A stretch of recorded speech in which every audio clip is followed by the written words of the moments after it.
let us talk about this thing. My Honda CBR500R. My bike, my daily, my weekend warrior, my occasional wallet drainer, and my proud middleweight sport bike. And if you're here wondering whether this bike is right for you, or if you just like seeing someone roast their own motorcycle, then grab a snack. Because I'm going to tell you the whole truth about living with this bike. The good, the bad, the weird, and the moment I punched a dent into my tank out of frustration. This is the truth about the CBR500R after owning one. When I first got this bike, it was love at first sight. You know that feeling you get when you see a bike and your brain goes, that's mine. Even if your wallet says, no chance. That was me. Now the CBR500R looks like a mini superbike. Aggressive fairings, sharp lines, the stance. It really tricks people into thinking you've got something bigger. Which is hilarious when strangers come up to you and they ask if it's a 600 or a 1000 and you just nod and smile like yep mate, that's me. MotoGP next season. But here's the truth. When you sit on it and ride it, it's friendly. Too friendly almost. Like it looks mean, but really, it's a teddy bear underneath all of this. The seat is comfortable, the handlebars aren't aggressive like a super sport, and it does not try to kill you every time you twist the throttle. It's basically Honda saying, we'll make it look scary. Bikes, bikes, bikes, bikes, bikes, bikes. But we will keep it nice for you, don't worry. And honestly, in my opinion, that's a good thing. Especially if you are new to the bigger bikes. Still, the first few rides were still filled of adrenaline. The bike has a way of making you feel you are going faster than you actually are. I'd be screaming down the road thinking I was flying, then I'll look down at the speedometer and it's like going 80. Brilliant. You look like a rocket ship, but deep down, you are still keeping your license. Now let me brag about this bike for a minute because there is loads to love. First up, the handling. This thing is light, it is flickable, and confidence inspiring. It doesn't punish mistakes. It actually forgives you, which is perfect when you are learning, or even if you're just tired after a long day and can't be bothered to fight with your own machine. The fuel economy, don't even get me started. This bike, sips on fuel like it's on a budget, while your mate with a liter bike is crying at the pump every 100 miles. And you're still cruising along thinking, yeah, I'll fill it up eventually, maybe next week. And it is so true. I fill my bike maybe once a week, maybe twice if I'm going on a further ride. And if you're broke, which let's face it, most riders are, that's a massive win. And the reliability, it's a Honda. It just works. No drama, no breakdowns, no weird quirks. It starts, it goes, and it keeps going. It's not exotic, it's not high maintenance, and for some people, that's boring. But for me, that's just peace of mind. The only maintenance stress is me forgetting when I last checked the chain. Comfort on this bike is another win. I've done longish rides, maybe 3-4 hours on this thing, and yes, of course, it's not a Goldwing, but compared to other sport-looking bikes, it's practically a couch. The seat isn't torture, the peg position isn't ridiculous, and you don't feel like your wrists are going to explode after 30 minutes. You can daily this bike,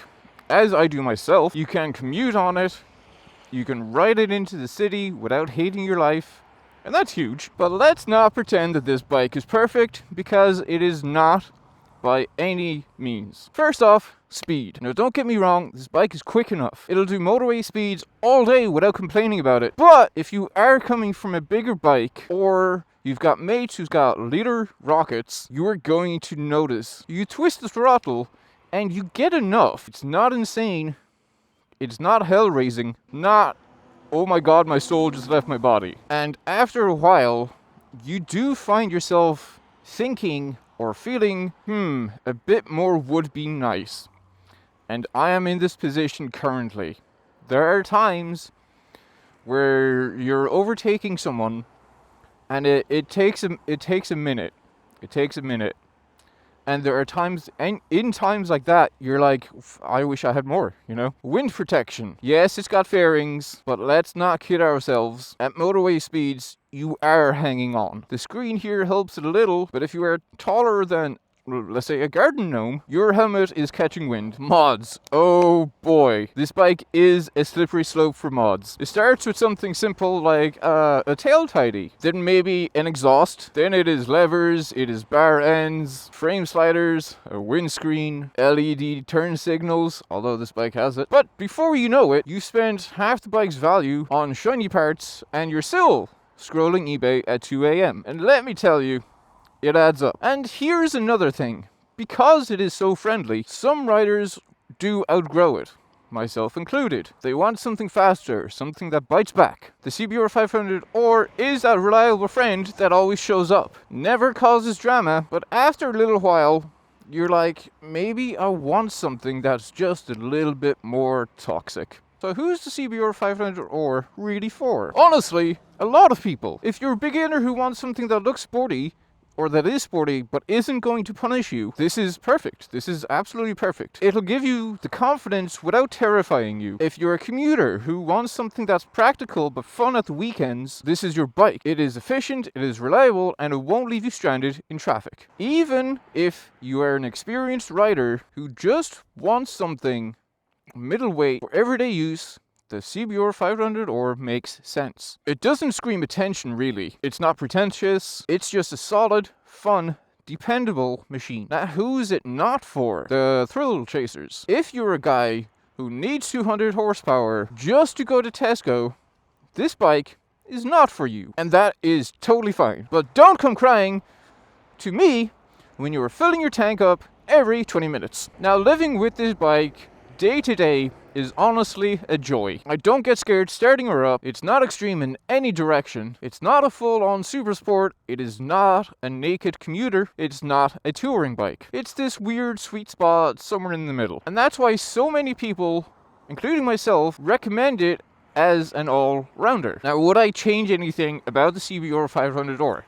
Yes, a little more kick would make this bike perfect, and maybe a little bit more wind protection. But honestly, for what it is, I really can't complain. Really, it's like expecting a hatchback to perform like a Ferrari. Just two different categories, wrong category, mate. So there it is, the truth about living with a Honda CBR500R. It is not perfect, but it does not have to be. It is sporty enough to be fun, it is comfortable enough to be practical, cheap enough to keep you riding, and reliable enough to never let you down. So if you were thinking about buying one, honestly, go for it. It is a brilliant bike to start with, to live with, and to learn on. And if you already own one of these, let me know down in the comments what your experience has been so far, because maybe you love it, maybe you've outgrown it, or maybe you are grinning at it like a little child every time you park it up. Anyway, so smash that like button if you've liked this video, subscribe if you'd like to, and check out my Mr. Moto Loco merch store, because unlike this bike, my hoodies will definitely make you go faster. I have been Mr. Moto Loco, you guys have been amazing as always, and I'll see you in the next video.